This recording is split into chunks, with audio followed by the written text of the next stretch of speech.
밤에 장막이 내린 서울의 스카이라인은 보석을 흩뿌린 듯 화려했다. 도시의 가장 높은 곳, 펜트하우스의 거대한 통유리창 너머로 그 풍경이 병풍처럼 펼쳐져 있었다. 권지우는 와인잔을 든 채 무심한 시선으로 도시를 내려다보았다. 그의 옆에는 그림자처럼 민서연이 서 있었다. 그녀는 지훈이 직접 고른 실크 드레스를 입고 있었고 목에는 그의 지위를 상징하는 다이아몬드 목걸이가 차갑게 빛나고 있었다.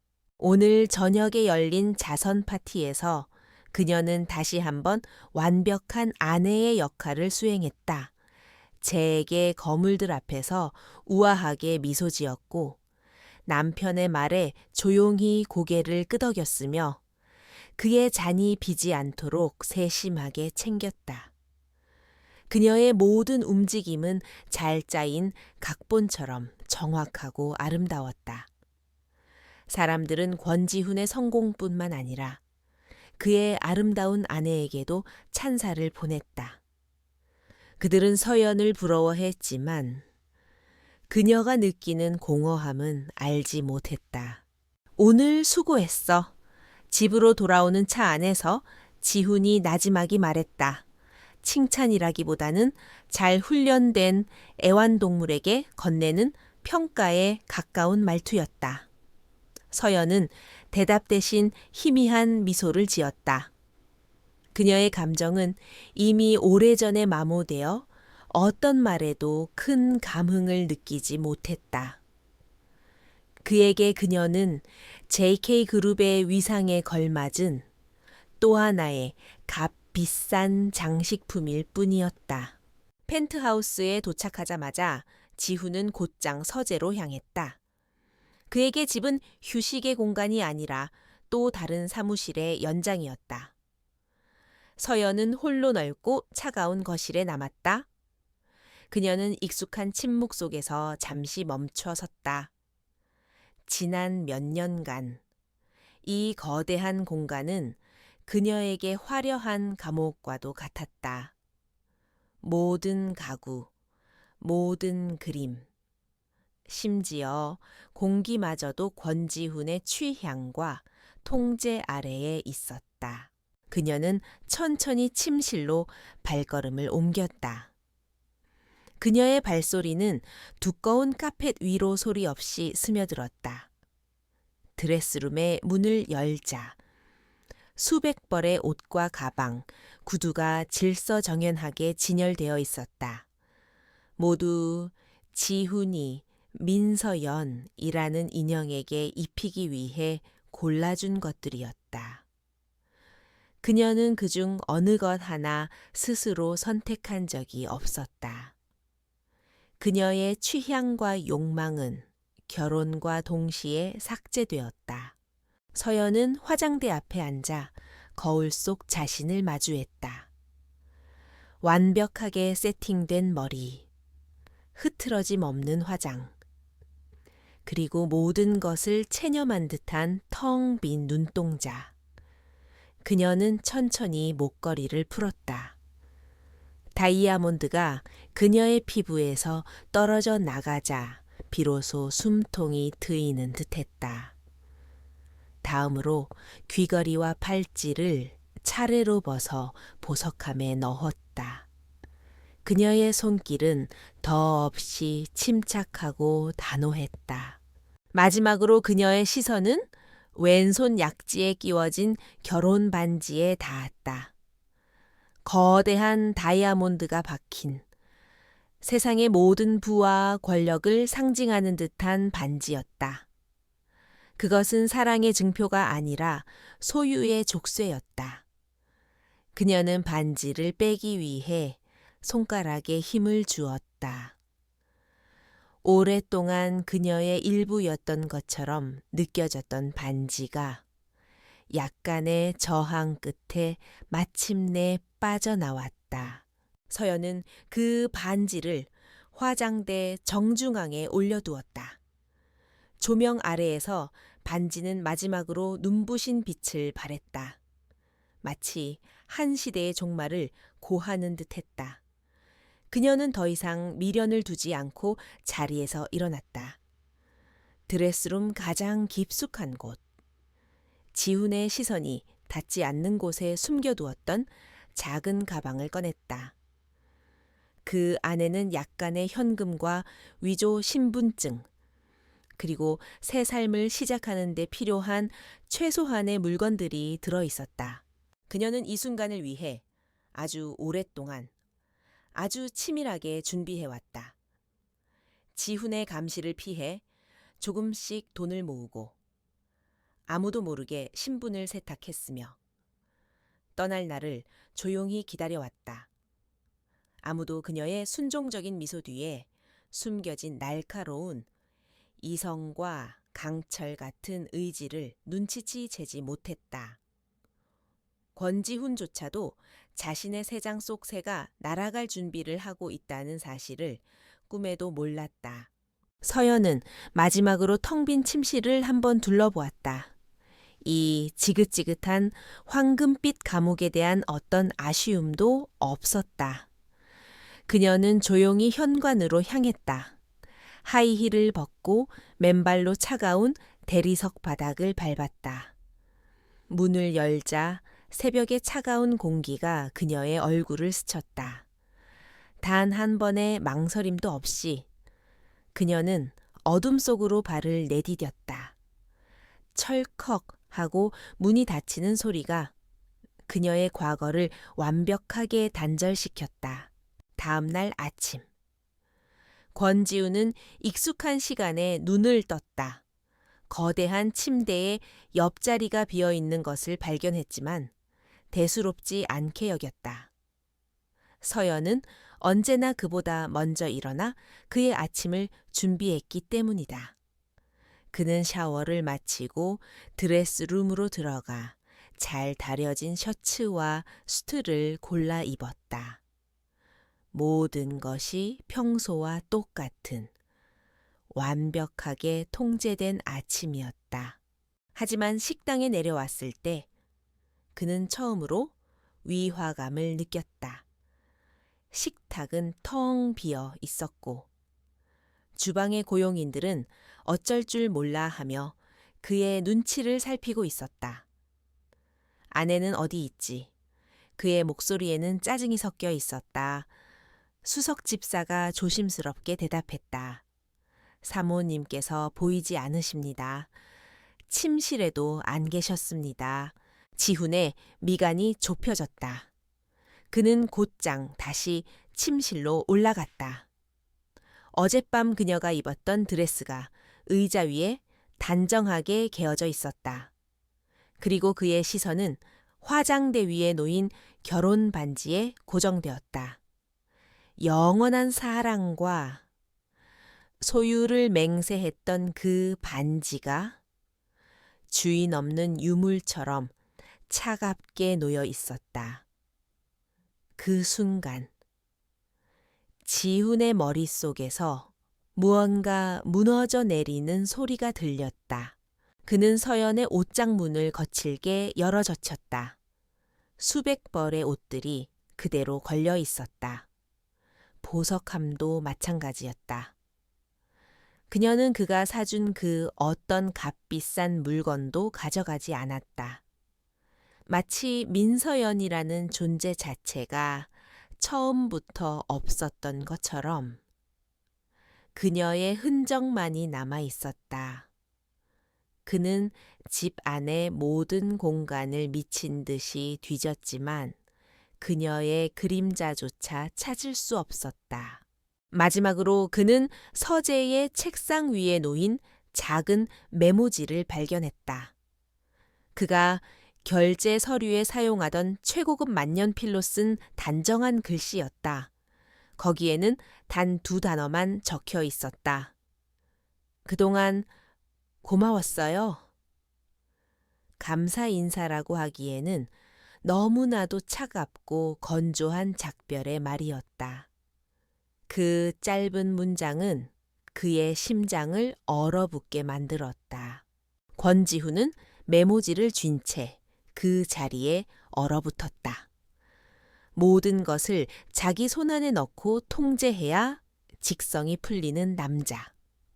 단 한 번도 자신의 예측이나 통제에서 벗어나는 것을 용납해 본 적 없는 남자. 그런 그의 완벽한 세상에 처음으로 균열이 생겼다. 아내가 사라졌다. 그가 소유했던 가장 아름다운 인형이 그의 의지와 상관없이 스스로의 발로 떠나버렸다. 충격과 분노, 그리고 아주 희미한 당혹감이 그의 내면에서 소용돌이쳤다. 그는 아무 말도 할 수 없었다. 평생을 지배자로 살아온 남자는 그녀가 떠난 날 처음으로 말문이 막혔다. 고요함은 칼날이 되어 권지훈의 오만을 베었다. 펜트하우스를 채운 정막은 더 이상 평온의 상징이 아니었다. 그것은 민서연의 부재가 남긴 거대한 공백이었고 그의 완벽한 통제에 대한 조롱이었다. 손안에서 구겨진 메모지는 그의 자존심에 새겨진 상처와도 같았다. 처음 느껴보는 무력감에 휩싸였던 그의 눈빛은 이내 차가운 분노로 얼어붙기 시작했다. 그는 패배를 인정하는 남자가 아니었다. 지우는 곧장 자신의 비서실장이자 그림자처럼 움직이는 최측근 윤 실장에게 전화를 걸었다. 그의 목소리는 감정이 배제된 채 기계처럼 냉정했다. 민서연을 찾아 국내외 모든 정보망을 동원해 출입국 기록, 금융거래 내역, 통신 기록, CCTV까지 전부 어떤 수단을 쓰든 상관없어. 단, 이 일이 외부에 알려져서는 안 된다. 조용히 그리고 신속하게. 그의 명령은 절대적이었다. 윤 실장은 질문 없이 즉시 움직였다. JK그룹이 보유한 막강한 정보력과 자금력이 동원되기 시작했다. 지훈에게 이것은 아내를 찾는 일이 아니었다. 자신의 소유물을 되찾는 과정이었고 감히 자신의 영역을 벗어난 존재에게 본때를 보여주는 의식이었다. 그는 서연이 얼마 못 가 두 손 들고 돌아오리라 확신했다. 돈도, 신분도 없이 그녀가 버틸 수 있는 세상은 없다고 믿었다. 다음 전화는 JK그룹의 법무팀장이자 그의 개인 변호사인 김 변호사에게로 향했다. 민서연 명의의 모든 신용카드와 계좌를 즉시 정지시켜 그녀가 내 돈을 단 1원도 쓸 수 없게 만들어.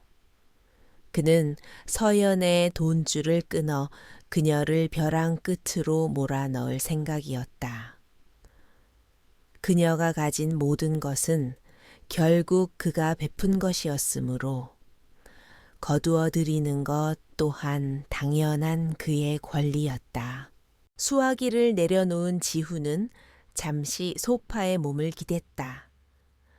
눈을 감자 과거의 기억이 불쑥 떠올랐다. 몰락한 가문의 장녀였던 서연을 처음 만났던 날이었다. 수많은 정략 결혼 상대자들 사이에서 그녀는 유독 눈에 띄었다. 화려하게 자신을 뽐내는 다른 여자들과 달리 그녀는 조용히 구석에서 책을 읽고 있었다. 그 차분함과 기품이 지훈의 소유욕을 자극했다. 그는 저 완벽한 도자기를 자신의 진열장에 놓고 싶었다. 그의 청혼은 낭만적이지 않았다. 그는 서연의 가족이 진 빚을 해결해 주었고 그 대가로 그녀를 요구했다. 나의 아내가 되면 당신과 당신 가족은 모든 것을 누리게 될 거요. 사랑이 아닌 거래였다. 서연은 선택의 여지가 없었다. 그녀의 순종적인 태도를 보며 지우는 만족했다. 그는 그녀의 침묵을 동의로, 체념을 사랑으로 착각했다. 결혼 생활 내내 그는 그녀에게 최고의 것들만 주었다. 하지만 그 모든 것에는 권지훈의 아내라는 꼬리표가 붙었다. 시간이 흐르면서 그의 통제는 더욱 노골적으로 변해갔다.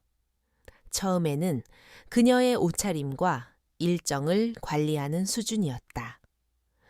그는 서연이 만나는 친구들까지 직접 정해주었고, 그녀가 혼자 외출하는 것을 금지했다.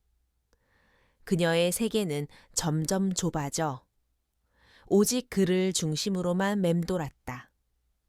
그는 그것이 남편으로서 당연한 보호이자 사랑이라고 생각했다. 그녀의 표정이 점점 굳어가고 눈빛의 생기가 사라지는 것을 그는 알아채지 못했다. 며칠이 지났지만 서연의 행방은 묘연했다. 윤 실장의 보고는 실망스럽기 그지없었다.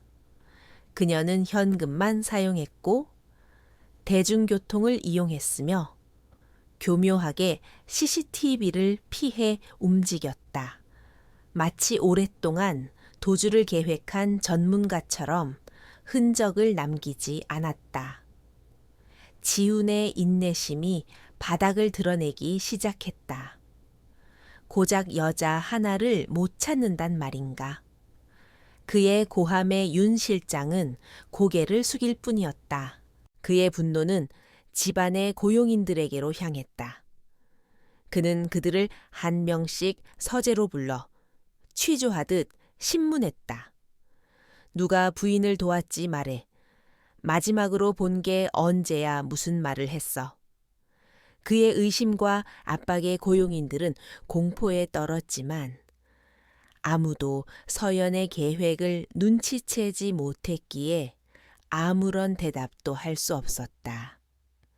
지훈은 자신의 완벽한 통제 아래 배신자가 있었다는 사실을 받아들일 수 없었다.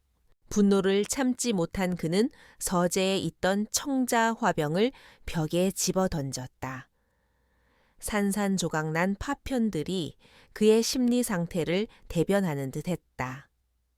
그는 이해할 수 없었다. 부족한 것 하나 없이 모든 것을 제공했다.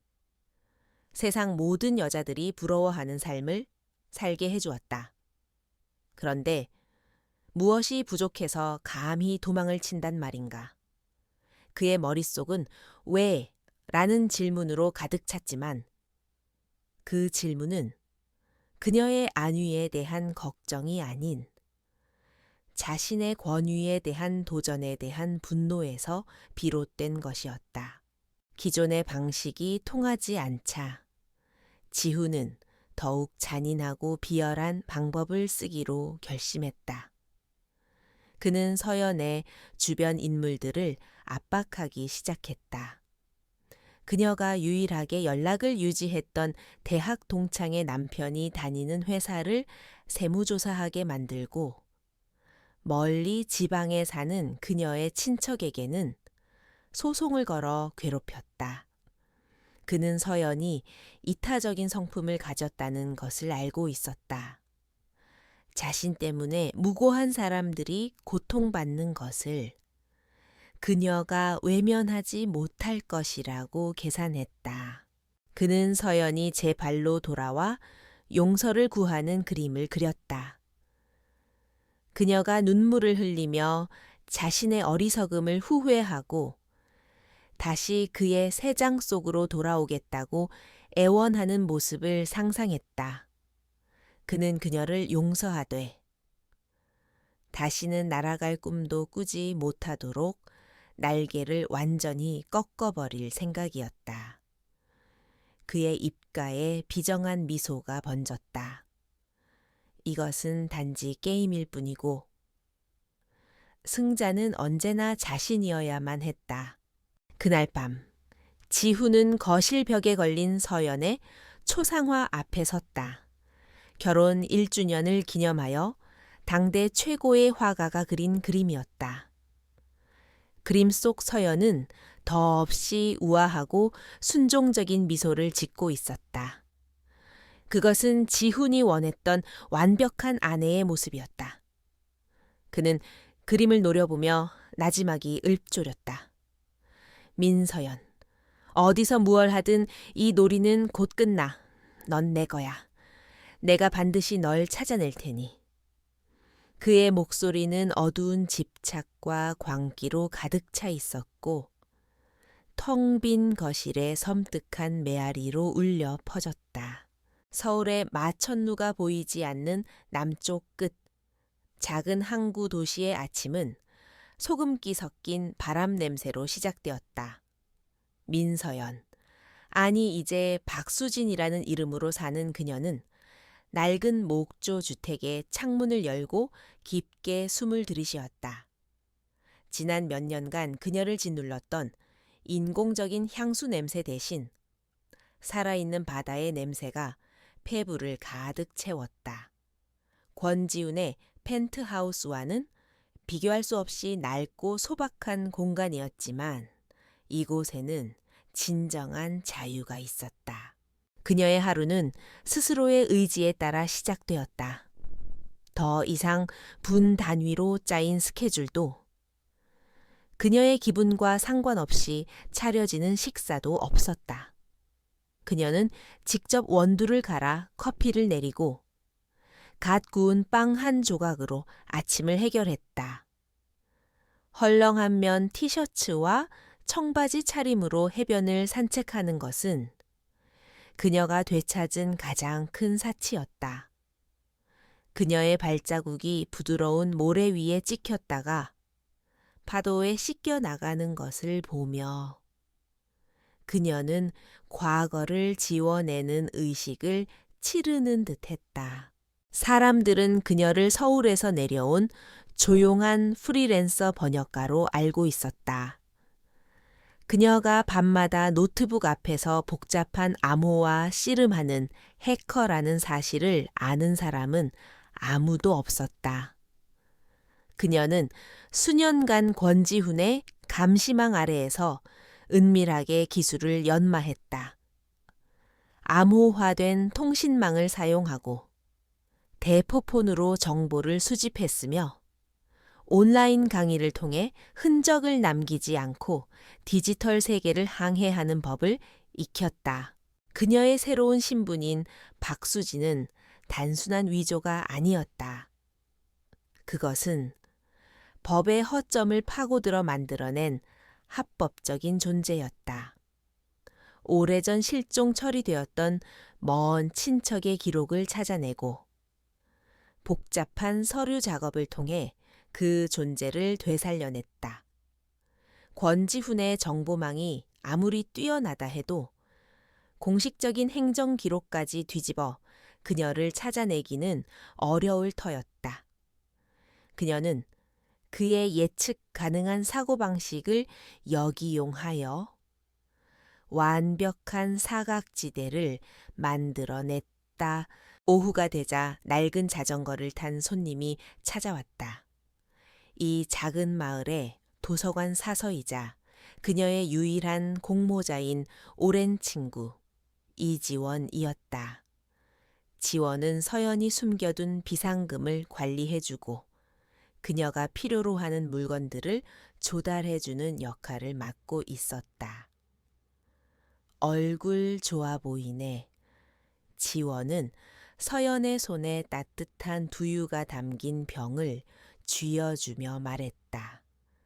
서연은 오랜만에 진심 어린 미소를 지었다. 걱정했잖아. 그 사람 보통 인간이 아니야. 벌써 온 세상을 뒤지고 있을걸. 지원의 목소리에는 염려가 가득했다. 서연은 고개를 저었다. 괜찮아. 그는 날 찾지 못해. 그는 내가 순종적이고 어리석은 여자라고 생각하니까 스스로의 힘으로 이런 일을 계획했을 거라고는 상상도 못할 거야. 그녀의 목소리는 차분했지만 강한 확신이 담겨 있었다. 지원은 잠시 망설이다가 조심스럽게 물었다. 서연아, 정말 이 방법밖에 없었어. 그냥 조용히 이혼하고 떠날 수는 없었던 거야. 그 질문에 서연의 눈빛이 순간 깊고 어둡게 가라앉았다. 그녀는 찻잔을 내려놓고 창밖의 수평선을 응시했다. 그녀의 탈출은 단순한 자유를 위한 비상이 아니었다. 그것은 복수를 위한 긴 전쟁의 서막이었다. 우리 아빠 그렇게 쉽게 무너질 뿐이 아니었어. 서연이 나지막이 입을 열었다. 10년 전 그녀의 아버지가 운영하던 견실한 건설사는 이제 막 떠오르던 JK그룹의 적대적 인수에 휘말려 부도가 났다. 모든 것을 잃은 아버지는 얼마 지나지 않아 한강다리에서 시신으로 발견되었다. 경찰은 증거 불충분으로 자살로 결론 내렸지만 서연은 믿지 않았다. 아버지의 책상에서 발견된 권지훈의 비리를 암시하는 불완전한 자료들이 그 증거였다. 그녀는 권지훈에게 의도적으로 접근했다. 그의 마음에 들기 위해 연기했고 그의 아내가 되기 위해 자신을 지웠다. 끔찍한 결혼 생활을 견뎌낸 것은 오직 하나의 목표. 아버지의 죽음에 얽힌 진실을 밝혀내고 권지훈을 법의 심판대에 세우기 위해서였다. 지난 몇 년간 그녀는 그의 아내라는 위치를 이용해 내부 정보를 빼내고 그의 대화 내용을 몰래 녹음하며 차곡차곡 증거를 모았다. 이제 거의 다 왔어. 결정적인 증거 하나만 더 찾으면 돼. 그녀는 지원에게 자신의 계획을 털어놓았다. 그녀가 찾는 것은 10년 전 JK그룹이 그녀의 아버지 회사를 무너뜨릴 때 사용했던 비자금의 흐름이 담긴 프로젝트 오메가라는 이름의 암호화된 회계 파일이었다. 그 파일은 이미 폐기된 구형 서버 어딘가에 잠들어 있을 터였다. 그녀는 그 유령 같은 파일을 찾기 위해 매일 밤 어두운 디지털 망령과 싸우고 있었다. 그날 밤도 서연은 노트북 앞에 앉았다.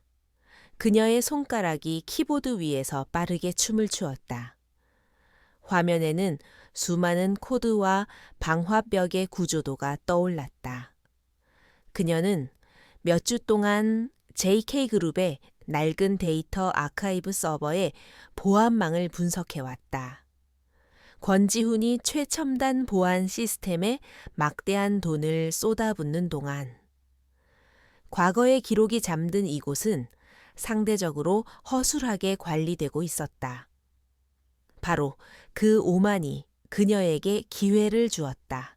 새벽이 가까워 올 무렵 마침내 그녀는 여러 겹의 암호화된 방화벽 중 마지막 하나를 뚫는 데 성공했다. 삐 소리와 함께 서버의 가장 깊숙한 디렉토리에 접근 권한이 열렸다.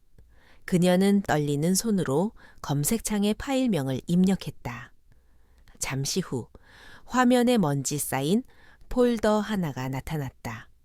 그 이름은 바로 프로젝트 오메가였다. 심장이 거세게 뛰기 시작했다. 그녀는 마른 침을 삼키며 폴더를 클릭했다. 이제 진짜 전쟁의 시작이었다. 권지훈의 집무실에는 얼음장 같은 침묵이 흘렀다. JK그룹 타워의 최상층을 차지한 이 공간은 그의 왕국이자 요새였지만 지금은 초조함과 분노가 뒤섞인 감옥처럼 느껴졌다. 그는 윤 실장이 올린 중간 보고서를 집어던지듯 책상 위에 내팽개쳤다. 지난 몇 주간의 성과라고는 흐릿한 CCTV 화면 몇 장과 수십 개의 가설뿐이었다. 민서연은 마치 연기처럼 사라져 버렸다. 윤 실장의 팀은 국내 최고의 전문가들로 구성되어 있었다. 그들은 가능한 모든 수단을 동원했다. 전국 항만과 공항의 출입국 기록을 샅샅이 뒤졌고 고속도로 통행 기록과 열차 예매 내역까지 훑었다. 하지만 민서연이라는 이름은 어디에도 없었다. 그녀는 카드를 쓰지도 휴대폰을 켜지도 않았으며 자신의 신분을 증명할 어떤 행동도 하지 않았다. 그녀의 존재 자체가 대한민국에서 증발해 버린 듯 했다. 팀은 그녀가 남긴 유일한 흔적. 서울 외곽의 한 버스터미널 CCTV 영상을 밤낮으로 분석했다. 영상 속에서 모자와 마스크로 얼굴을 가린 한 여자가 시외버스에 오르는 모습이 포착되었다. 체형이나 걸음걸이가 민서연과 흡사했지만 화질이 너무 나빠 단정할 수 없었다. 그 버스는 수십 개의 정류장을 거쳐 종점에 도착했고 그 이후의 행적은 다시 안개 속으로 사라졌다. 지훈은 이 모든 상황을 도저히 납득할 수 없었다. 그가 알던 민서연은 혼자서는 아무것도 결정하지 못하는 여자였다. 그녀는 그의 세상 안에서만 존재 가치를 가질 수 있는 아름답지만 연약한 인형이었다. 이런 치밀한 도주 계획을 세우고 실행할 능력이 그녀에게는 없었다. 그의 오만한 확신은 단 하나의 결론으로 귀결되었다. 배후가 있다. 감히 자신에게 대항할 만한 힘을 가진 누군가가 그녀를 돕고 있다. 그의 의심은 자연스럽게 숙적인 태양그룹의 오 회장에게로 향했다. JK그룹과 태양그룹은 최근 차세대 바이오 사업권을 두고 사활을 건 전쟁을 벌이고 있었다. 오 회장은 비열하고 교활한 인물이었다. 지훈은 그가 자신의 가장 약한 고리인 아내를 이용해 자신을 흔들려는 것이라고 단정했다. 아내의 가출이라는 개인적인 치부가 사업적인 약점으로 변질되는 순간이었다. 태양그룹 뒤를 K 사소한 거 하나라도 놓치지 마. 오 회장 일가의 비리, 자금 흐름, 뭐든 좋아. 먼지 하나까지 다 털어내. 지훈의 명령은 전쟁 선포나 다름없었다. 그는 자신의 불안과 분노를 가장 익숙한 방식, 즉 힘으로 상대를 짓밟는 것으로 해소하려 했다. 곧이어 JK그룹의 힘을 등에 업은 언론 매체들에서 태양그룹 오너 일가의 사생활에 대한 악의적인 기사들이 터져 나오기 시작했다. 갑작스러운 공격에 오 회장은 격분했다. 그는 수십 년간 재계의 암투 속에서 살아남은 노예의 한 승부사였다. 그는 이것이 단순한 비즈니스 경쟁이 아님을 직감했다. 권지훈의 공격은 이성을 잃은 맹수처럼 무차별적이고 감정적이었다. 오 회장은 즉시 방역을 지시했다. 권지훈이 미쳐 날뛰는 이유를 알아내. 그리고 JK그룹의 아킬레스건을 찾아 공격해. 두 거대 재벌의 전면전이 그렇게 시작되었다. 지훈의 편집증은 회사 내부로까지 번져나갔다. 그는 자신을 제외한 모든 사람을 의심의 눈초리로 바라보았다. 임원들의 통화 내용을 감청하고 이메일을 검열했으며 사무실 곳곳에 소형 감시 카메라를 추가로 설치했다.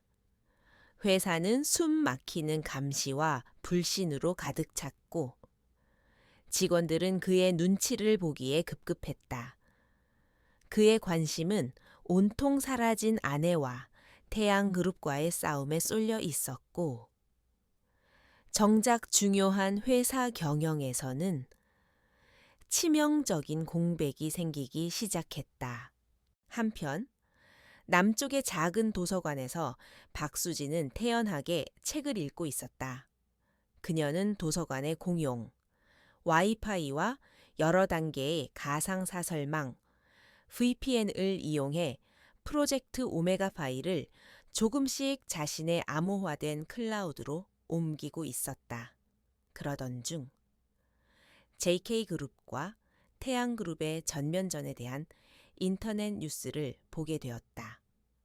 그녀는 기사를 읽는 내내 희미한 미소를 지었다. 권지훈이 엉뚱한 곳에 삽질을 하고 있다는 완벽한 증거였다. 그녀는 그의 사고방식을 손바닥처럼 꿰뚫고 있었다. 그는 결코 자신의 실패를 인정하지 않는 인간이다. 자신의 통제력이 미치지 못하는 상황이 발생하면 그 원인을 외부의 적으로 돌려버린다. 그의 이러한 예측 가능한 행동은 그녀에게 아주 중요한 시간을 벌어주었다. 그가 거대한 전쟁을 벌이며 힘을 소모하는 동안 그녀는 조용히 그의 심장을 겨눌 비수를 갈고 닦을 수 있었다. 권지훈의 무차별적인 공격은 예상치 못한 역풍을 불러왔다. 태양그룹의 반격은 매우 날카롭고 정확했다.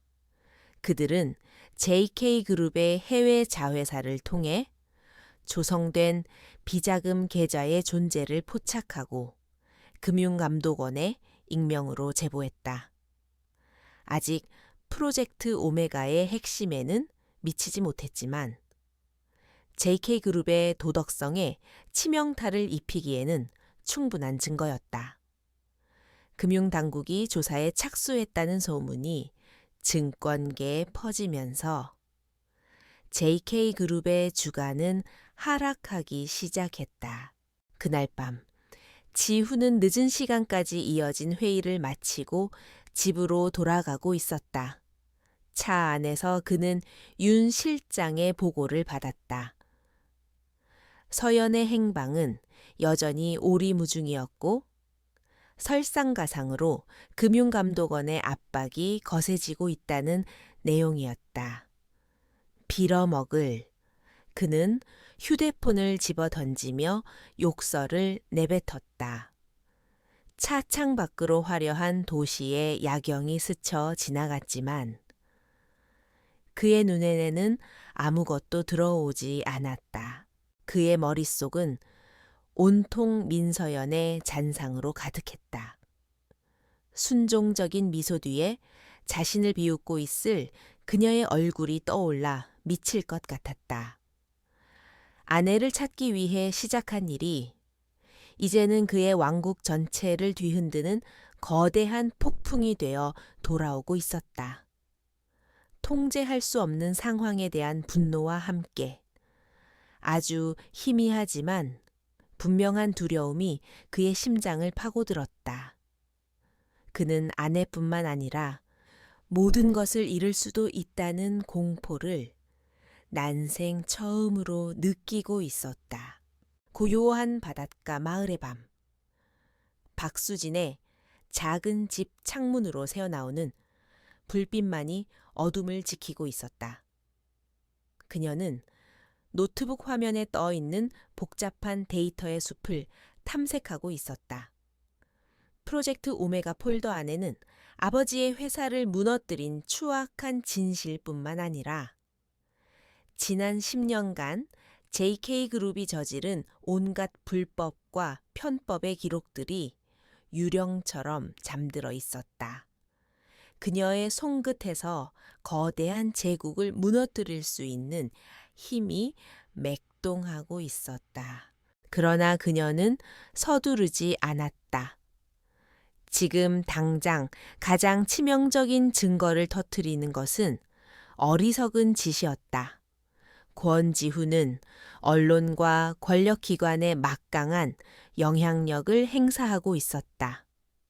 그는 무슨 수를 써서라도 진실을 덮고 오히려 제보자를 공격할 터였다.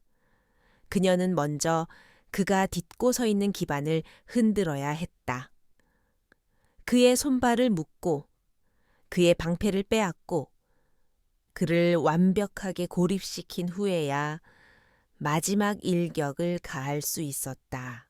그녀는 프로젝트 오메가의 핵심 파일 대신 몇 년 전 실패로 끝난 해외 리조트 개발 사업 관련 내부 감사 보고서를 선택했다. 이 사업은 표면적으로는 JK그룹의 신성장 동력 프로젝트였지만 실체는 비자금을 세탁하고 오너 일가의 주머니를 채우기 위한 위장 사업이었다. 실패가 명백해졌을 때 권지훈은 천문학적인 손실을 회계 장부 조작을 통해 교묘하게 숨겼다. 금액 자체는 JK그룹 전체 규모에 비하면 크지 않았지만 명백한 분식회계이자 주주기만 행위였다. 이것이 그녀의 첫 번째 카드였다. 이 정보는 태양그룹의 소행으로 보이지도 않았고 그렇다고 단순한 내부 고발로 치부하기에는 너무나 정교했다. 권지훈을 혼란에 빠뜨리고 그의 의심을 내부로 돌리기에 완벽한 미끼였다. 그녀는 치밀하게 움직였다. 마을에 여러 공공 와이파이망을 거치고 수차례 국적을 세탁한 VPN으로 IP 주소를 위장했다. 일회용으로 생성한 익명의 이메일 계정으로 그녀는 해당 파일을 한 인터넷 언론사에 보냈다. 그녀가 선택한 곳은 주류 언론사가 아니었다. 재벌들의 비리를 집요하게 파헤치기로 유명한 작지만 공격적인 성향의 경제 전문 매체였다. 거대 언론사라면 JK그룹의 압력에 굴복할 수도 있었지만 이곳은 쉽게 물러서지 않을 터였다. 그녀는 파일과 함께 간단한 메모를 남겼다. 진실은 침몰하지 않습니다. JK그룹의 어둠을 밝혀주십시오. 마치 내부 고발자의 절박한 외침처럼 보이도록 위장한 것이다. 며칠 후 폭탄이 터졌다. 단독, JK그룹 수천억대 해외 사업 손실 은폐 의혹, 분식회계 정황 포착이라는 자극적인 제목의 기사가 온라인을 뒤덮었다. 해당 매체는 서연이 보낸 자료를 바탕으로 심층 취재를 더해 JK그룹의 회계 조작을 입증하는 구체적인 정황들을 조목조목 폭로했다. 기사는 순식간에 모든 포털 사이트의 메인 뉴스를 장식하며 걷잡을 수 없이 퍼져나갔다. 시장의 반응은 즉각적이고 냉혹했다. 태양그룹과의 갈등, 금융당국의 조사설로 이미 불안정했던 JK그룹의 주가는 날개 없이 추락했다. 개인 투자자들의 원성이 빗발쳤고 외국인 투자자들은 앞다투어 주식을 팔아치웠다. 무엇보다 심각한 것은 권지훈의 리더십에 대한 신뢰가 뿌리부터 흔들리기 시작했다는 점이었다. 그의 투명하고 완벽한 경영 이미지는 산산조각났다. 그 시각 권지훈은 긴급 이사회를 주재하고 있었다. 태양그룹의 공세에 대한 대응책을 논의하던 중 그의 스마트폰이 쉴 새 없이 울리기 시작했다. 인터넷 속보호 알림을 확인한 그의 얼굴은 순식간에 돌처럼 굳어졌다. 회의실의 모든 임원들이 술렁거리기 시작했다. 이것은 태양그룹의 공격과는 차원이 다른 문제였다. 유출된 자료는 극소수의 최고위급 임원들만 접근할 수 있는 과거의 내부 감사 자료였다. 지훈의 머릿속이 차갑게 식었다. 그의 불타는 분노는 이제 날카로운 의심이 되어 자신의 신복들을 향했다. 회의가 끝나자마자 그는 재무총괄 사장과 감사팀장을 자신의 집무실로 호출했다. 그의 분노가 폭발했다. 이게 어떻게 된 일이지? 우리 회사 내부에 쥐새끼가 있다는 말인가? 그는 책상 위에 서류를 집어던지며 고함을 쳤다. 배신감과 모욕감에 온몸이 떨렸다. 그날 밤 홀로 집무실에 남은 지훈은 유출된 보고서 파일을 직접 검토했다. 왜 하필 이 파일이었을까? 이미 오래전에 묻어버린 과거의 실패였다. 이것을 터뜨려서 가장 이득을 보는 자는 누구인가? 태양그룹 아니, 그들의 방식은 아니다. 그렇다면 돈을 노린 내부자에 소행하지만 제보자는 어떤 대가도 요구하지 않았다. 이 공격은 오직 자신의 명예를 실추시키고 JK그룹을 혼란에 빠뜨리기 위한 목적으로만 보였다. 그 공격의 정교함, 치밀함, 그리고 급소를 정확히 찌르는 날카로움이 마치 잘 아는 누군가의 소행처럼 느껴졌다. 문득 그의 뇌리를 스치는 불길한 상상이 있었다. 말도 안 된다고, 미친 생각이라고 스스로를 다그쳤지만 한번 피어난 의심의 씨앗은 걷잡을 수 없이 자라났다. 그의 완벽한 통제 아래에서 유일하게 벗어난 존재, 자신의 모든 것을 알면서도 동시에 자신이 아무것도 몰랐던 유일한 사람. 그는 나지막이 그녀의 이름을 읊조렸다. 민서연. 한편 서연은 자신의 작은 집에서 온라인 뉴스를 통해 자신이 일으킨 폭풍의 결과를 조용히 지켜보고 있었다.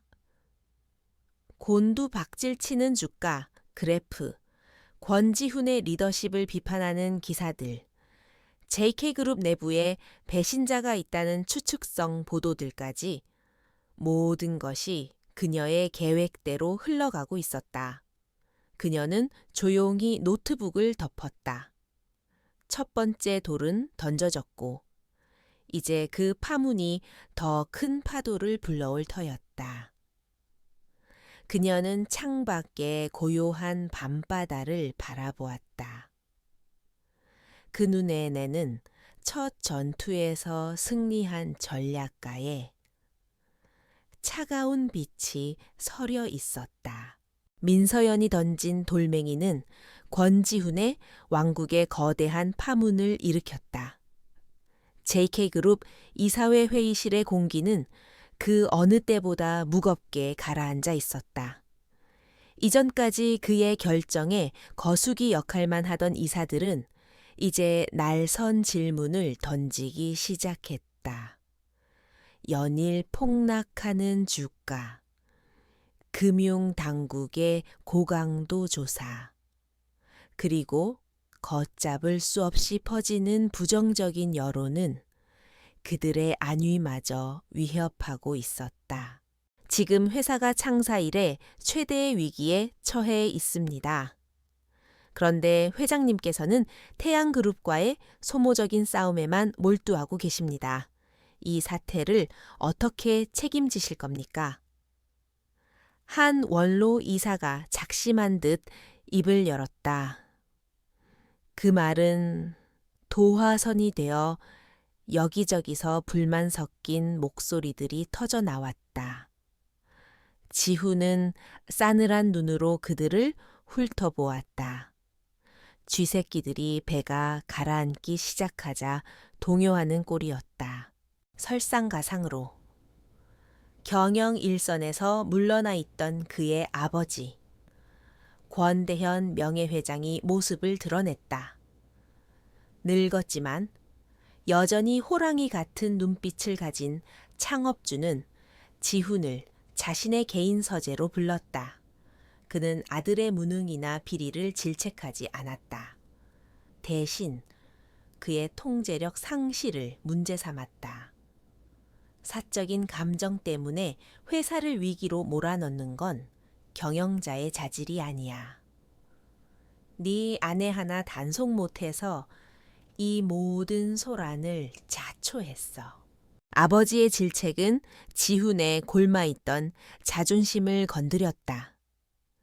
그는 고분고분하게 잘못을 인정하는 대신 뻣뻣하게 고개를 들었다. 이것은 제 방식대로 회사를 바로 세우는 과정입니다. 내부의 썩은 부분을 도려내고 감히 제게 대항하는 세력들에게 본보기를 보여주는 겁니다. 아버지와 아들 사이에 차가운 기류가 흘렀다. 그것은 단순한 부자 간의 대화가 아닌 구세대와 신세대, 두 마리 호랑이의 팽팽한 권력 투쟁이었다. 아버지와의 만남 이후 지훈의 편집증적인 분노는 극에 달했다. 그는 자신의 권위에 도전하는 모든 것을 제거하기로 마음먹었다. 곧바로 JK그룹 역사상 가장 잔혹한 피해 숙청이 시작되었다. 정보 유출의 책임을 물어 재무총괄사장과 감사팀장이 첫 번째 희생양이 되었다. 그들은 불명예스럽게 해고되었고 지훈은 그 자리에 자신의 입맛에 맞는 젊고 경험 없는 인물들을 앉혔다. 오직 충성심 하나만을 기준으로 한 인사였다. 이 소식은 회사 전체를 공포로 몰아넣었다. 수십 년간 회사에 헌신했던 고위 임원들이 하루아침에 쫓겨나는 것을 보며 다른 임직원들은 극심한 불안감에 휩싸였다. 언제 다음 차례가 될지 모른다는 공포가 조직 전체를 마비시켰다.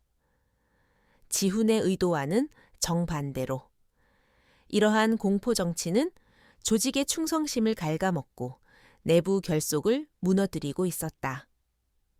직원들은 등을 돌리기 시작했고 내부에선 조용한 탈출이 이어졌다. 멀리서 이 모든 상황을 지켜보는 서연의 눈은 차갑게 빛나고 있었다. 그녀는 과거 자신에게 친절을 베풀었던 비서실의 한 직원을 통해 내부 소식을 전해 듣고 있었다. 권지훈은 스스로 무너지고 있었다.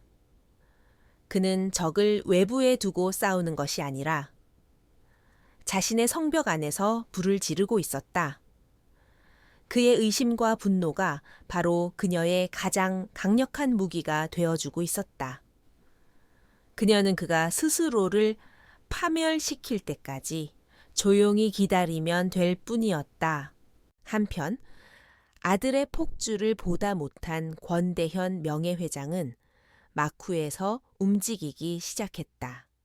그는 자신에게 충성하는 원로 이사들과 주요 주주들에게 비밀리에 연락을 취했다. 자신이 평생을 바쳐 일군 회사가 아들의 손에서 망가지는 것을 좌시할 수 없었다.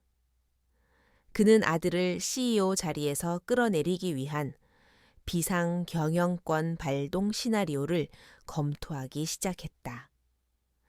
JK그룹의 내전은 이제 수면 아래에서 본격적으로 점화되고 있었다. 숙청당한 임원 중 한 명인 전직 재무총괄 사장은 절망과 분노에 휩싸여 있었다.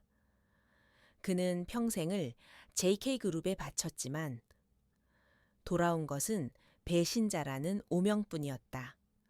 억울함과 복수심에 불타던 그는 자신이 알고 있는 JK그룹의 비밀들을 하나씩 정리하기 시작했다. 권지훈에게 치명타를 입힐 수 있는 정보들을 손에 쥔 그는 조용히 때를 기다리는 또 다른 복수의 화신이 되어가고 있었다. 그날 밤 권지훈은 텅 빈 펜트하우스에 홀로 남았다. 대대적인 숙청을 감행했지만 마음은 공허했다. 아버지와는 등을 돌렸고 믿었던 신복들은 제 손으로 내쳤으며 회사는 공포에 질려 침묵하고 있었다. 그는 그 어느 때보다 강력한 권력을 손에 쥔 것 같았지만 동시에 그 어느 때보다 철저하게 고립되어 있었다. 그는 식탁의 맞은편, 늘 서연히 앉았던 빈자리를 오랫동안 응시했다. 그는 이제야 깨닫고 있었다. 자신이 싸우고 있는 것은 외부의 적이 아니라 이미 자신의 왕국 내부에서 걷잡을 수 없이 타오르고 있는 거대한 불길이라는 것을 서울의 한 낡은 상가 건물, 진실의 서재라는 이름이 붙은 작은 법률 사무소 겸 서점이 있었다. 이곳의 주인이자 유일한 직원은 최강민 변호사였다. 그는 한때 재벌 저승사자로 불리던 엘리트 검사였지만 10년 전 한 사건을 파헤치다 권력 의덫에 걸려 불명예스럽게 옷을 벗어야 했다. 그 이후로 그는 세상의 눈을 피해 잊힌 존재로 살아가고 있었다. 하지만 그는 단 한순간도 복수를 잊은 적이 없었다. 그의 검사 인생을 끝장낸 사건은 바로 민서연의 아버지, 민 회장의 죽음이었다. 당시 최강민은 민 회장의 죽음이 단순한 자살이 아니며 그 배후에 JK그룹의 부당한 인수합병과 권지훈이 있다고 확신했다. 그러나 그가 결정적인 증거에 거의 다가섰을 때 그는 뇌물수수라는 누명을 쓰고 하루아침에 범죄자로 전락했다. 그는 지난 10년간 권지훈과 JK그룹을 은밀하게 추적해왔다. JK그룹을 둘러싼 최근의 소용돌이를 그는 누구보다 유심히 지켜보고 있었다. 태양그룹과의 싸움은 흔한 재벌 간의 힘겨루기였지만 뒤이어 터져나온 내부 감사보고서 유출 사건은 성격이 달랐다. 그것은 마치 외과 의사의 메스처럼 정확하고 냉정하게 JK그룹의 약한 고리를 파고들었다. 공격 방식이 너무나 지능적이고 전략적이었다. 최강민은 직감했다. 이것은 돈이나 경영권을 노린 단순한 공격이 아니다. 그 안에는 깊은 원한이 담겨 있었다. 그는 유출된 보고서의 내용을 분석하기 시작했다. 실패한 해외 리조트 사업과 과거의 비자금 조성, 그의 기억 속 데이터베이스가 빠르게 움직였다. 그리고 마침내 하나의 연결고리를 찾아냈다. 그 비자금이 처음 조성된 시기는 바로 10년 전. JK그룹이 민 회장의 회사를 집어삼키던 때와 정확히 일치했다. 그 순간 그의 머릿속에 한 사람의 얼굴이 떠올랐다. 권지훈의 아내 민서연. 아버지의 비극적인 죽음 직후 원수의 며느리가 되었던 여자. 세상은 그녀가 비극을 딛고 부와 명예를 택했다고 수군거렸지만 최강민은 어딘가 석연치 않다고 생각했었다. 그는 최근의 언론 보도에서 민서연이 실종 상태라는 사실을 확인했다. 모든 조각들이 하나의 그림으로 맞춰지기 시작했다. 그는 낡은 인맥을 총동원해 민서연의 행방을 쫓기 시작했다. 권지훈처럼 거대한 정보망을 동원할 수는 없었지만 그에게는 노련한 검사의 감과 끈기가 있었다. 그는 민서연의 유일한 친구였던 이지원의 뒤를 밟았고 마침내 그녀가 남쪽의 작은 항구 도시에 숨어 있다는 사실을 알아냈다. 그는 무작정 그녀를 찾아가는 대신 며칠간 멀리서 그녀를 지켜보았다. 박수진이라는 이름으로 살아가는 그녀의 모습은 생각보다 평온하고 강인해 보였다. 최강민은 조심스럽게 그녀에게 접근했다. 마을의 작은 찻집에서 책을 읽고 있는 그녀의 맞은편에 조용히 앉았다. 인기척에 고개를 든 서연은 낯선 남자의 등장의 순간 경계심을 드러냈다. 그녀의 눈빛은 순한 사슴 같았지만 그 안에는 날카로운 경계심이 숨겨져 있었다. 누구시죠? 그녀의 목소리는 낮고 차분했다. 10년 전 아버님의 사건을 담당했던 최강민 검사입니다. 최강민이 자신의 신분을 밝히자 서연의 눈이 커졌다. 그녀는 그 이름을 기억하고 있었다. 아버지의 억울함을 풀어주기 위해 고군분투하다. 하루아침에 사라져버린 정의로운 검사. 그녀는 그가 권지훈의 사람이 아니라는 것을 깨달았지만 여전히 경계를 풀지 않았다. 최강민은 자신이 겪었던 일과 지난 10년간의 추적에 대해 담담하게 털어놓았다. 권지훈이 어떻게 언론과 검찰을 매수해 사건을 덮었는지, 그리고 자신이 어떻게 나락으로 떨어졌는지를 설명했다. 그의 이야기 속에는 깊은 무력감과 꺼지지 않는 분노가 함께 담겨 있었다.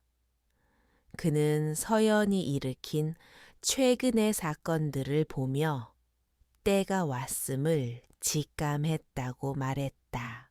그의 진심 어린 고백에 서연은 마침내 마음의 문을 열었다. 그녀 또한 자신이 누구이며 무엇을 위해 이 모든 일을 벌이고 있는지를 털어놓았다. 그녀가 프로젝트 오메가 파일의 존재를 이야기했을 때 최강민의 눈이 빛났다. 그는 자신이 수집한 외부 증거들과 증언들을 그녀에게 보여주었다. 그들의 조각난 복수는 드디어 하나의 거대한 그림으로 완성될 기회를 찾은 것이다. 권지훈을 법정에 세우려면 스모킹건이 필요합니다. 그가 직접 지시했다는 명백한 증거 말입니다. 최강민이 말했다. 서연이 가진 파일들은 강력한 정황 증거였지만 교활한 권지훈은 언제나 대리인을 내세워 법망을 피해갔다. 그때 최강민은 자신이 오랫동안 추적해온 비장의 카드를 꺼냈다. 최근에 권지훈에게 쫓겨난 재무총괄사장 박상진을 잡아야 합니다. 최강민의 설명에 따르면 박상진은 권지훈의 모든 더러운 자금 흐름을 관리했던 실질적인 금고직이었다. 그는 만약을 대비해 권지훈의 지시 내용이 담긴 비밀 이중 장부를 만들어 보관하고 있다는 첩보가 있었다. 만약 그 장부를 손에 넣을 수만 있다면 그것은 권지훈의 심장에 박힐 비수가 될 터였다. 공교롭게도 그를 내친 것은 권지훈 자신이었으니 이제 그는 가장 위험한 적으로 돌아설 가능성이 높았다. 서연과 최강민은 서로의 눈을 바라보았다. 길고 외로웠던 싸움의 끝에서 마침내 믿을 수 있는 동지를 만난 것이다. 그들의 목표는 더 이상 단순한 복수가 아니었다. 그것은 추락한 정의를 바로 세우고 권력이라는 이름 아래 짓밟힌 진실을 세상에 드러내는 거룩한 전쟁이었다. 두 사람 사이에는 굳건한 신뢰와 결연한 의지가 흘렀다. 이제 마지막 사냥을 위한 모든 준비가 끝났다. 작전은 신속하고 은밀하게 시작되었다. 최강민은 자신의 낡은 정보망을 이용해 박상진 전 사장의 은신처를 파악했다. 아내와 자식들을 해외로 피신시킨 그는 경기도 외곽의 한적한 별장에서 칩거하며 외부와의 모든 접촉을 끊고 있었다. 그는 권지훈의 보복을 두려워하면서도 동시에 자신의 손에 쥐인 비밀 장부를 어떻게 활용할지 고심하고 있었다. 직접적인 접촉은 위험했다. 권지훈 역시 박상진을 감시하고 있을 가능성이 높았다. 서연은 자신의 해킹 기술을 이용하기로 했다. 그녀는 박상진의 아내가 사용하는 해외 SNS 계정의 취약점을 파고들어 마치 아내가 보낸 것처럼 위장한 암호화된 메시지를 보냈다. 메시지에는 시간과 장소, 그리고 오직 두 사람만이 아는 과거의 한 문장이 담겨 있었다. 정의의 강물이 마르지 않기를. 그것은 젊은 시절 이상에 불타던 박상진이 신입사원 환영회에서 했던 말이었다. 약속된 날, 최강민은 변호사 신분을 이용해 박상진의 별장을 찾았다. 초인종 소리에 문을 연 박상진의 얼굴은 수척하고 불안해 보였다. 그는 최강민을 경계했지만 최강민이 꺼내놓은 암호 문장을 듣고는 놀라움을 감추지 못했다. 그는 조심스럽게 최강민을 안으로 들였다. 당신들을 어떻게 믿지? 당신들이 권지훈이 보낸 덫이 아니라는 보장이 어디 있소? 최강민은 찻잔을 사이에 두고 그와 마주 앉았다. 우리는 같은 배를 탔습니다. 박 사장님은 권지훈의 비자금 관리인이라는 오명과 함께 버려졌고 저는 그의 손에 검사직을 빼앗겼습니다. 그리고 이 모든 계획을 세운 사람은 권지훈에게 아버지를 잃은 여자입니다. 그는 서연의 존재를 암시하며 박상진을 설득하기 시작했다. 그는 법적인 보호와 함께 그의 명예를 되찾아주겠다고 약속했다. 그 시각, 서연은 자신의 은신처에서 두 사람의 만남이 이루어지는 별장, 주변의 모든 통신망을 감시하고 있었다. 그녀의 예측대로 권지훈이 심어놓은 감시팀이 멀리서 별장을 주시하고 있었다. 그녀는 즉시 인근 통신 기지국에 교란 신호를 보내 그들의 통신을 일시적으로 마비시켰다. 동시에 익명으로 경찰의 인근 야산에서 불법 도박판이 벌어지고 있다는 허위 신고를 넣어 그들의 시선을 다른 곳으로 돌렸다.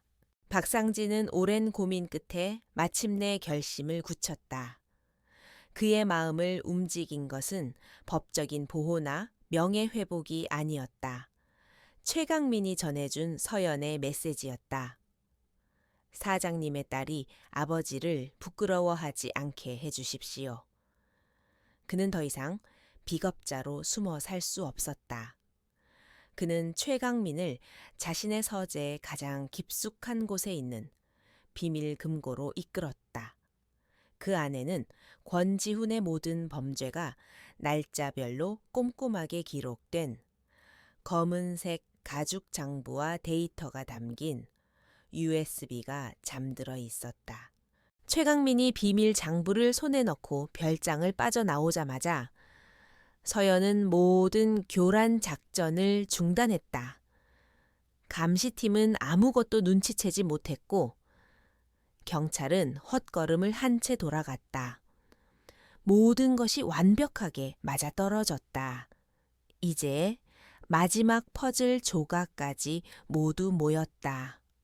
권지훈의 숨통을 끊을 수 있는 가장 강력한 무기가 그들의 손에 들어온 것이다. 그들은 더 이상 망설일 이유가 없었다. 그날 밤 대한민국 전체를 뒤흔들 거대한 폭풍이 준비되었다. 서연은 프로젝트 오메가의 원본 파일과 박상진의 비밀 장부를 스캔한 파일을 하나의 압축 파일로 묶었다. 최강민은 자신이 10년간 모아온 증언과 자료들을 더했다. 그들은 이 모든 것을 대한민국에서 가장 신뢰받는 탐사보도 프로그램 제작팀에 보냈다. JK그룹의 어떤 압력에도 굴하지 않을 유일한 언론사였다. 방송은 일요일 저녁 황금 시간대에 예고 없이 터져나왔다. 대한민국을 삼킨 괴물. JK그룹의 추악한 진실이라는 제목의 특집 방송은 시작부터 충격적이었다. 10년 전 민 회장의 죽음의 진실, 천문학적인 규모의 비자금 조성, 정관계 로비, 주가 조작, 분식 회계까지 박상진의 비밀 장부와 프로젝트 오메가의 내용은 명백한 증거가 되어 권지훈의 모든 범죄를 낱낱이 고발했다. 방송 말미에는 최강민 변호사가 직접 출연하여 모든 증거가 사실임을 증언했고 권지훈에 대한 검찰의 즉각적인 수사를 촉구했다. 방송이 나가는 동안 대한민국의 시간은 멈춘 듯했다. 포털 사이트의 서버는 다운되었고 SNS는 분노한 시민들의 목소리로 들끓었다. JK그룹의 주가는 시간 외 거래에서 사상 최악의 폭락을 기록했다. 권지훈이 쌓아 올린 견고한 성벽은 1시간짜리 방송에 의해 모래성처럼 허무하게 무너져 내렸다. 그는 자신의 펜트하우스에서 와인잔을 든 채 TV 화면 속에서 산산조각 나는 자신의 제국을 멍하니 바라보고 있었다. 다음 날 아침, 대검찰청은 이례적으로 신속하게 특별수사본부를 구성한다고 발표했다. 검찰총장은 직접 기자회견에 나서 선격 없는 수사로 모든 의혹을 철저히 규명하고 범죄에 상응하는 엄정한 책임을 묻겠다고 선언했다. 수십 명의 검사와 수사관들이 JK그룹 본사로 들이닥쳤고 권지훈의 집무실과 자택에 대한 압수수색이 시작되었다. 더 이상 그를 보호해 줄 방패는 어디에도 없었다. 거대한 벽이 마침내 무너져 내리기 시작했다. 검찰의 수사망은 뱀처럼 권지훈의 목을 조여왔다.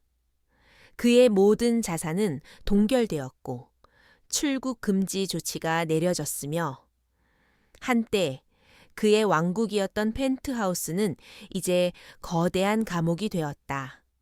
그는 하루 종일 TV에서 흘러나오는 자신의 몰락에 대한 뉴스를 기계적으로 지켜보았다.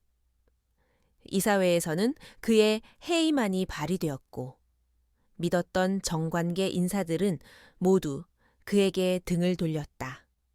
모든 것이 끝났다는 것을 머리로는 알고 있었지만 그의 뒤틀린 자아는 현실을 인정하기를 거부했다. 그의 모든 집착은 단 한 사람, 민서연에게로 향했다. 이 모든 비극의 시작은 그녀였다. 그가 통제하지 못한 유일한 변수. 그는 이 상황을 되돌릴 수는 없더라도 마지막으로 그녀를 자신의 발 아래 꿀리고 싶었다. 자신의 패배를 인정하기 전에 그녀의 완벽한 승리를 망가뜨려야만 했다. 그것이 무너진 황제가 지킬 수 있는 마지막 자존심이었다. 그는 아직 그의 곁에 남아있는 마지막 충신, 윤 실장에게 비밀리에 지시를 내렸다. 비자금 중 미처 추적당하지 않은 마지막 현금 뭉치를 모두 동원했다. 이번에는 첨단 기술을 사용하지 않았다. 가장 원시적이고 집요한 방법. 미행과 잠복을 통해 그녀의 유일한 연결고리인 이지원을 추적했다. 며칠간의 끈질긴 추적 끝에 윤 실장은 마침내 이지원이 주기적으로 방문하는 남쪽의 작은 항구 도시를 특정했다. 지훈은 가택연금 명령을 어기고 밤을 틈타 펜트하우스를 빠져나왔다. 윤 실장이 준비해둔 대포차를 타고 그는 어둠을 뚫고 남쪽으로 향했다. 처음 와보는 한적한 시골 마을의 풍경은 그의 세상과는 너무나도 이질적이었다. 초라하고 낡은 집들 사이에서 그는 마침내 그녀의 작은 목조 주택을 찾아냈다. 자신의 화려한 감옥을 버리고 고작 이런 누추한 곳을 선택했다는 사실에 참을 수 없는 분노가 치밀었다. 그는 문을 두드리지 않고 거칠게 열어젖혔다. 집 안에는 서연이 혼자 앉아 창밖을 보며 차를 마시고 있었다. 마치 그가 올 것을 예상했다는 듯. 그녀의 얼굴에는 놀란 기색이 없었다. 그녀는 천천히 고개를 돌려 그를 바라보았다. 그녀의 눈빛에는 두려움이나 증오가 아니었다. 모든 것이 끝났음을 아는 자의 깊은 연민과 피로감이 서려 있었다. 그 평온함이 지훈의 이성을 더욱 자극했다.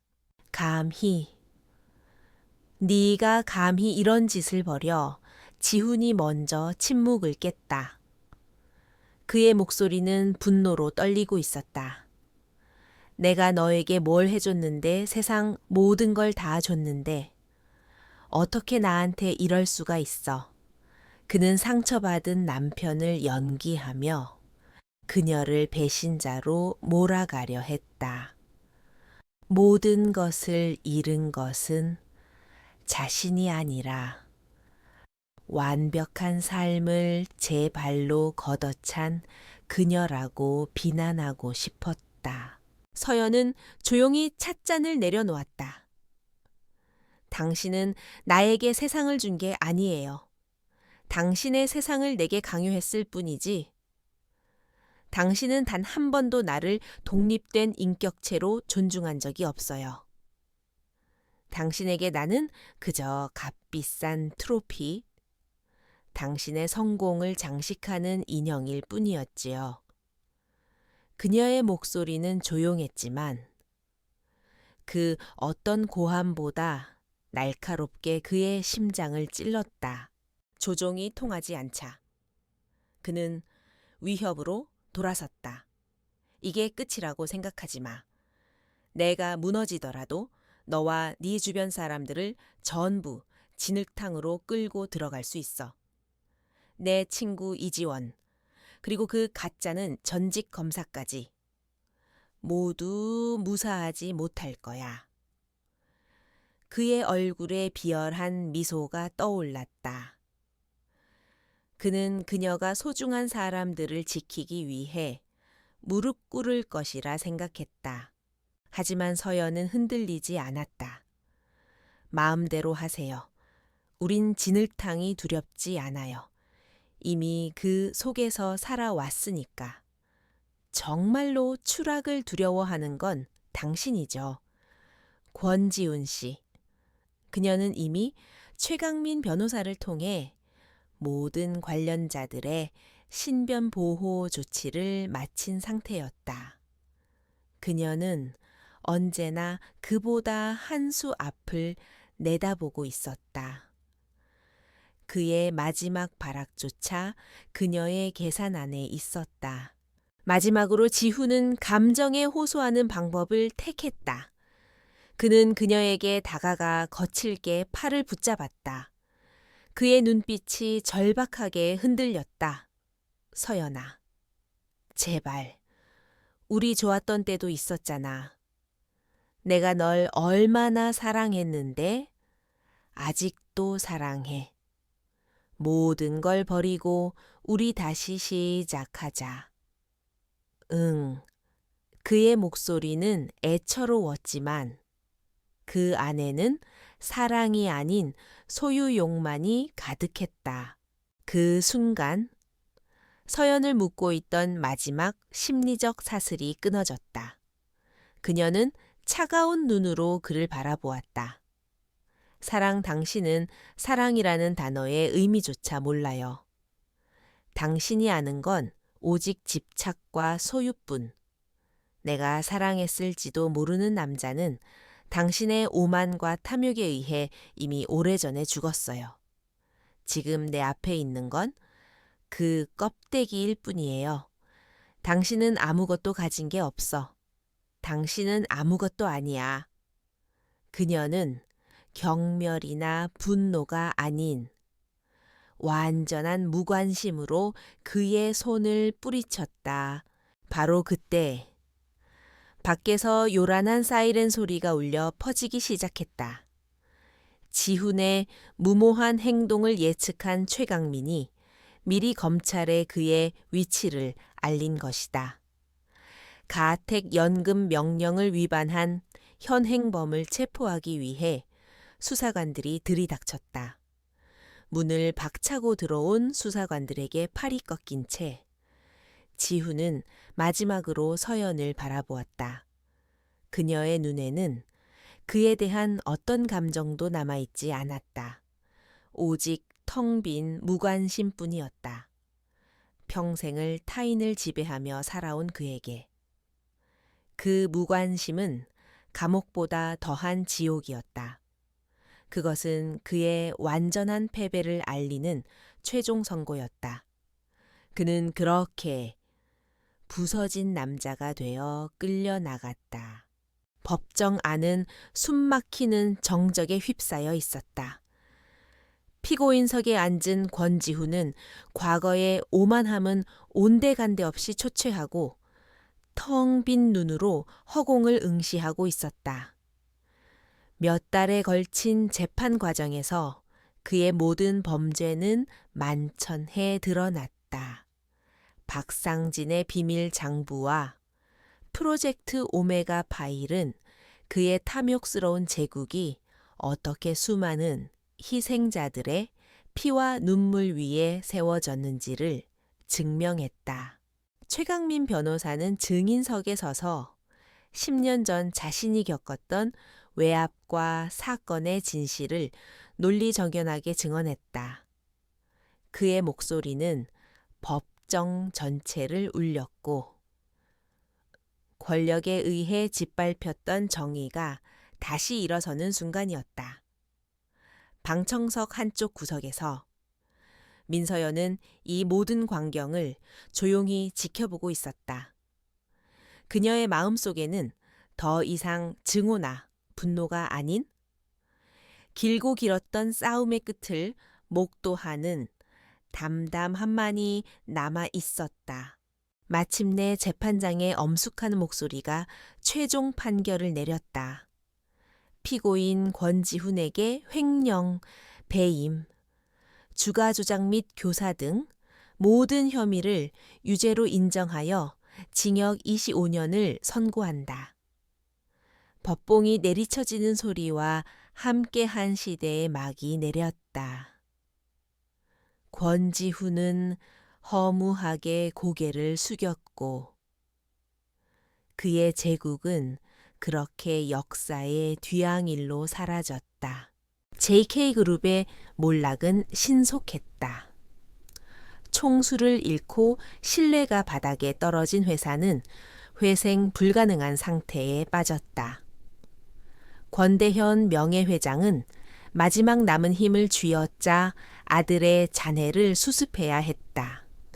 그는 평생을 바쳐 이룬 그룹을 자신의 손으로 해체하기로 결정했다. 핵심 계열사들은 헐값에 매각되었고 수많은 직원들이 일자리를 잃었다.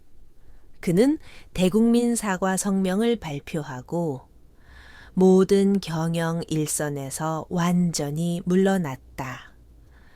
아들의 죄는 아버지에게도 씻을 수 없는 멍게가 되었다. 정의는 제자리를 찾아갔다. 최강민 변호사는 재심을 통해 모든 혐의를 벗고 명예를 회복했다. 검찰은 그에게 복직을 권유했지만 그는 정중히 사양했다. 대신 자신의 작은 서점 겸 법률사무소로 돌아가 힘없는 사람들을 위한 변호사로 남기로 했다. 결정적인 증언을 한 박상진 전 사장은 정상 참작을 받아 감형되었고 새로운 삶을 시작할 기회를 얻었다. 이지원은 다시 평화로운 도서관 사서의 일상으로 돌아갔다. 시간이 흘러 모든 폭풍이 멎었다. 민서연은 더 이상 박수진이라는 이름 뒤에 숨지 않았다. 그녀는 자신의 이름을 되찾았다. 그녀는 법원에서 인정한 최소한의 위자료와 재산 분할 금액을 받았다. 권지훈의 범죄 수익과 무관한 결혼 초기에 형성된 작은 자산이었다. 사람들은 그녀가 그 돈으로 해외에 나가 조용히 살 것이라 예상했다. 하지만 그녀의 선택은 달랐다. 1년 후 그녀는 아버지가 평생을 바쳤던 건설회사의 옛 부지 위에 서 있었다. 그녀는 그 돈으로 아버지의 회사 상호권을 되찾고 서진건설이라는 이름으로 회사를 다시 일으켜 세웠다. 규모는 작았지만 그녀의 회사는 오직 정직과 신뢰를 바탕으로 운영되었다. 그녀는 복수를 통해 누군가를 파괴하는 것이 아니라 아버지의 숭고했던 유산을 재건함으로써 진정한 승리를 이루고자 했다. 그녀는 더 이상 연약한 재벌가의 사모님이 아니었다. 작업복 차림으로 건설 현장을 누비고 직원들과 함께 땀 흘리며 회사를 키워나갔다. 처음에는 그녀를 새강형을 끼고 보던 사람들도 그녀의 진심과 능력 앞에서 점차 마음을 열었다. 그녀는 권지훈의 아내가 아닌 CEO 민서연으로서 자신의 정체성을 스스로 만들어 나갔다. 다시 1년이 흐른 어느 봄날 서진건설이 지은 첫 번째 건축물인 햇살 도서관의 개관식이 열렸다. 지역 사회에 기부하기 위해 지은 작은 도서관이었다. 개관식에는 최강민 변호사와 이지원도 참석해 그녀를 축하해 주었다. 단상에 선 서연은 예전처럼 누군가가 써준 원고를 읽는 대신 자신의 목소리로 진심을 이야기했다. 그녀의 얼굴에는 과거의 그늘 대신 스스로의 힘으로 미래를 만드는 사람의 자신감과 평온함이 넘실거렸다. 개관식이 끝나고 그녀는 혼자 차를 몰아 남쪽의 작은 바닷가 마을로 향했다. 그녀가 박수진으로 살았던, 이제는 그녀만의 휴식처가 된 작은 목조주택. 그녀는 집 앞 해변에 서서 수평선 너머로 떠오르는 새벽의 태양을 바라보았다. 잿더미 속에서 피어난 새로운 아침이었다. 차가운 바닷바람이 그녀의 뺨을 스쳤지만 떠오르는 태양의 온기가 그녀의 온몸을 감쌌다. 길고 어두웠던 밤이 끝나고 마침내 그녀의 인생에 진정한 새벽이 밝아오고 있었다. 그녀는 눈을 감았다. 완벽한 자유, 그리고 완전한 평화.